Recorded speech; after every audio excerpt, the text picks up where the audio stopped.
Hello, everyone. Today I'm going to talk to you about violence in video games in a six-part segment. This topic is more relevant than ever right now due to the coronavirus pandemic and video games likely being at an all-time high. The first segment is what are considered violent video games. Fortnite, Call of Duty, Grand Theft Auto, and Assassin's Creed are all examples of popular violent video games. Violent video games are defined as games that are associated with killing and aggressive physical contact. Here's an example of what a violent video game looks like.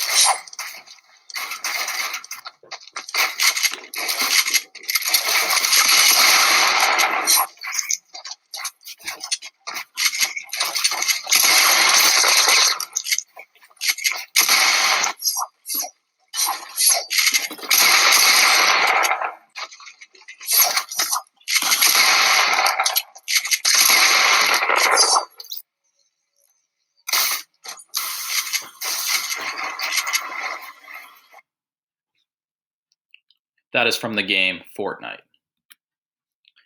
The second segment is understanding the rating system. When dealing with violent video games, it's important to understand the ESRB rating system. The ratings are early childhood, everyone 10 plus, teen, mature, and adults only. When you get to teen on, that's where the violence increases. A game like Call of Duty is rated M for mature, so an elementary aged or middle school aged student should stay away for their own safety. The third segment is violent video games can play an aggressive role in a child's behavior. So here's what can happen when you are exposed to video game violence. I call it the big three. The 3 points include aggressive behavior, violence in the home, and fearful outlook on the world. The key to combating these big three is education. Education can come from parents, teachers, and guardians. A real-life example of this is Joey is playing Fortnite after school for 3 hours, and after he finishes, he becomes all hyper and vicious and starts punching walls. The game has had an effect on Joey. This is demonstrating increased aggressive behavior, violence in the home, and fearful outlook on the world, also known as physiological arousal. The fourth segment is when playing online, the language people use is very harsh. In these video games, you have the opportunity to team up and play with squads. These squads consist of people from all over the world.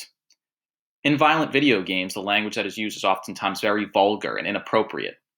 Some parents are unaware when buying online headsets that their child will have access to strangers from across the world. You and your parents should understand the risks go beyond the games itself. The fifth segment, always make sure you notify your parents before buying a game. Video gaming brands such as PlayStation and Xbox are very good at advertising. Companies are very sneaky in this way. They want you to download the game without telling your parents. Advertising leaves out violent aspects within the game. You should always check with your parents and make sure they approve before you download the game. It's always better when your parent knows about the game before playing it in case they need to talk to you about it. This statistic from an article, Healthline, shows 90% of popular video games are violent, exemplifying parents should be involved. The sixth segment, so what can your parents do? Well, get your parents involved. Show them the video games you are playing.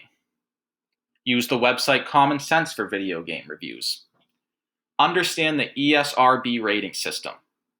Talk about alternative games that are less violent. Music games, sports games, and mystery games. Some checkpoint questions I'm going to leave you guys with are, what is a violent video game? What is the big three? What precautions can you take to stay away from false advertisement? How can you get your parents involved? Thank you all for watching, and I hope you are more aware of video game violence in the future, and share this knowledge with your friends who are gamers as well. Thanks again.